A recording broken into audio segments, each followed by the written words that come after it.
저는 심사위원 앞에서 이제 음식도 직접 조리를 했거든요. 아, 우리는 이런 공간에서도 바로바로 조리를 할 수 있을 정도로 이제 프랜차이즈라는 사업에 적합한 아이템이다, 이런 식으로 어필을 해서 그때 한 4천만 원 정도를 그 대출이 아니고 그냥 지원을 받았어요. 네.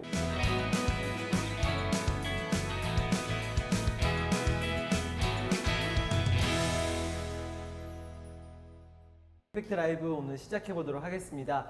오늘도 정말 젊은 창업가분을 모셨는데요. 20대에 시작해서 지금 11개의 점포를 가지고 있는 프랜차이즈 사업가입니다. 그래서 많은 이제 요식업 사업가들이 있었는데 이렇게 젊은 나이에 시작해서 어떻게 또 이렇게 일궈왔는지 한번 얘기 나눠보도록 하겠습니다. 한번 인사 한번 부탁드릴게요. 아, 네. 안녕하세요. 저는 그 행복은 간장밥이라는 캐주얼 한식 브랜드를 운영 중인 이제 해피마루사의 대표를 맡고 있는 홍찬이라고 합니다. 젊어 보이세요. 아, 네네. 네, 어떻게 되세요 지금? 아, 제가 올해 30이고요. 네. 93년생. 네, 그러시고 27살에 창업을 하셔서 네네네. 행복은 간장밥 이름 자체가 굉장히 직관적이에요. 네네. 한번 설명 좀 부탁드릴게요.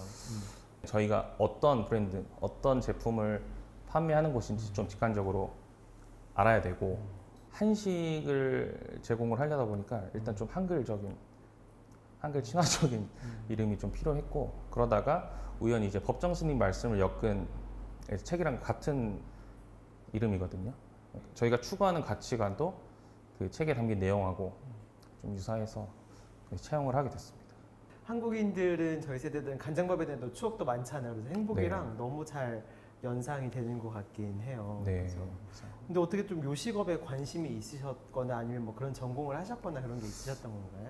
사실 저는 집에서 뭐 라면이나 이제 간단한 음식도 안 먹을 정도로 크게 관심이 없었는데, 제가 창업에 대한 생각을 해오다가 조금 이제 구체화하려는 시기에 이제 가맹 사업에 가장 적합한 것이 외식업이었고, 그러다 보니까 조금씩 관심을 가지고 이제 연구하고 개발하기 시작했죠.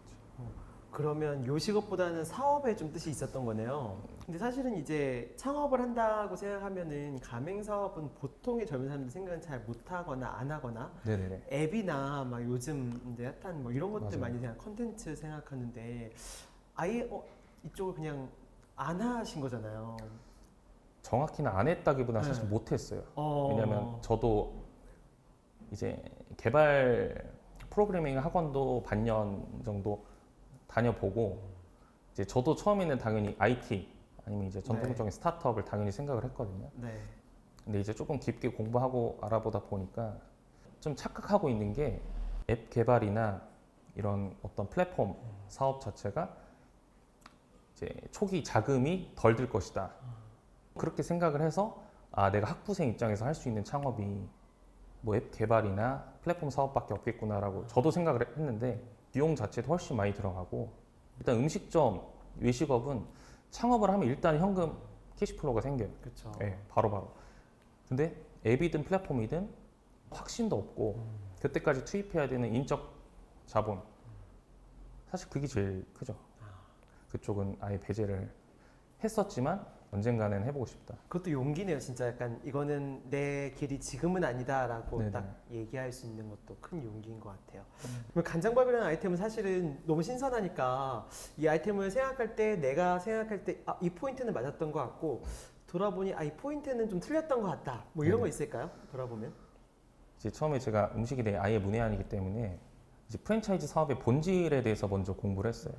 전문화, 단순화, 표준화, 간장 소스라는 아이템으로 굉장히 전문적이고 전문화를 했고, 이제 그러네. 표준화를 만족시키려면은 이게 표준화라는 게 어느 지점에 방문을 하든 그렇죠. 유사한 품질과 서비스를 제공하는 건데, 이제 그거 그다음에 단순화도 이제 조리도 그렇고 이제 재료 준비 측면에서도 좀 단순화를 많이 할 수 있는.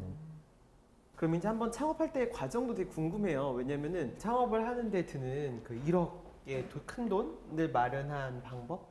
과외를 굉장히 열심히 했었어요.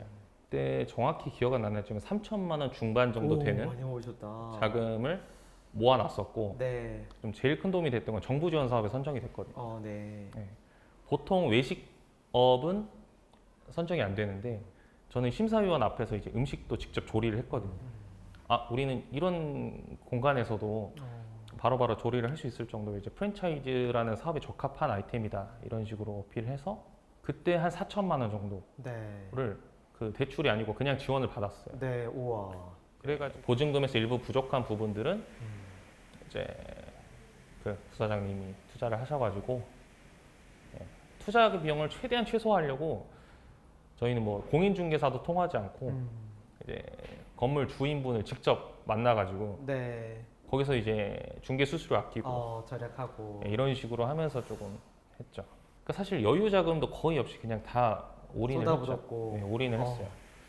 이제 일단 1호점은 그런 형태로 네. 창업을 했죠.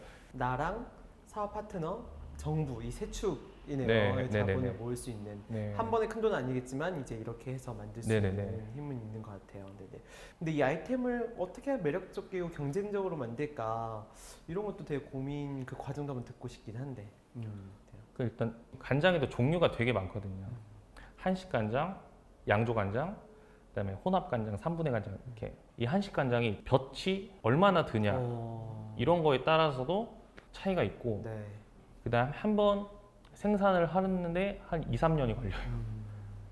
깔끔하게 포기를 하고 그다음에 저희 이제 100% 양조 간장을 쓰고 있거든요. 100% 양조 간장을 쓰는 데는 많지 않거든요. 비용 차이가 커서 저희는 이제 그래도 간장을 내세우기 때문에 100% 양조 간장만 사용을 하자고 해서 그렇게 쓰고 있습니다. 또 감사하게도 저희 판교 쪽에 이제 푸드 스타트업을 지원을 하는 또 지원 사업에 선정이 돼서 네.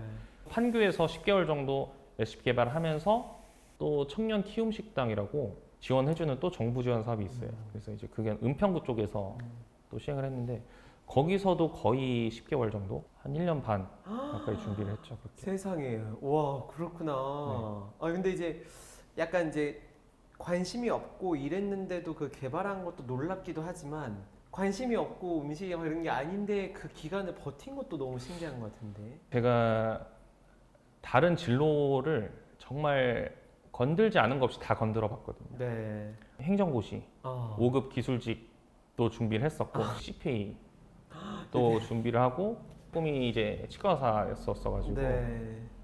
이제 저희 치유전도 준비하고. 한번 선배랑 치유전까지 준비를 하다가 그러다가 어떤 계기가 있어서 그냥 난 반드시 창업을 해야겠다. 그래서 다른 진로를 막 건드려 보고 미련이 없기 때문에 일단 좀 그때 당시 올인을 할 수 있었던 것 같고. 그 아까 말한 그 계기 말씀해 주실 수 있어요? 창업에 이게 계기가 창업이다. 어느 날 이제 집에 정말 오랜만에 반년 넘어서 내려갔는데 저희 집에 이사를 한번 했거든요. 근데 이제 저희 엄마가 쓰신 일기를 제가 봤어요. 그 짐 정리를 하다가 이렇게 나왔나 봐요. 그래서 저 임신했을 때부터 그 일기도 보고 그다음에 이제 저희 부모님 젊었을 때, 제 나이였을 때, 20대 후반 30대였을 때 그런 뭐 사진첩도 보고 하면서 그리고 이제 부모님을 오랜만에 보다 보니까 연세 드시는 게 좀 보여요. 자주 보는 것보다는. 그래서 그때 생각이 든 게 일단은 부모님한테 빨리 좀 물질적으로 효도를 하고 싶다. 좀 오글거리긴 한데 진짜 이 계기가 제일 컸어요. 그렇구나. 네. 이제 30대 딱 접어들면서 또 꿈, 목표 이런 것도 많이 생겼을 것 같은데 꿈이나 목표 있을까요? 이제 제가 좀 롤 모델로 사는 브랜드가 처음부터 본죽이라는 브랜드를 어느 정도는 좀 롤 모델로 삼았어요. 왜냐면 편의점에도 다 배치가 되어 있고 네. 간편식 형태로 그러니까 그런 식으로 좀 사업 카테고리를 그러니까 인프라를 어느 정도 공유하면서 이제 카테고리를 좀 넓힐 수 있는 저도 어떻게 보면 약간 그런 브랜드로 인식이 되면 좋을 것 같습니다. 좀 마지막으로 청춘들에게 좀 해주고 싶은 말, 같은 동년배 청춘들에게 하고 싶은 이야기 이런 거 있을까요? 보통 이제 진로에 대한 고민을 많이 하잖아요. 변리사, 로스쿨을 가고 싶다고 하면은 이제 저는 민법책 보고 접었거든요. 그러니까 그런 식으로라도 아예 미련을 없도록. 그렇게 하면은 지금 하고 있는 일에 힘들어도 어차피 내가 다른 거 할 게 없다. 그게 좀 힘이 많이 되는 것 같아요. 다 그러니까, 찔러본 거네요. 예, 어, 다른 진로에 대해서 내가 조금이라도 고민되는 부분들을 어떻게 보면 약간 속어법식으로 저는 그렇게 해서 후회는 없거든요. 네, 좋네요. 속어법으로 진로 찾는 방법. 네. 네. 오늘 너무 수고하셨습니다. 아, 네. 감사합니다.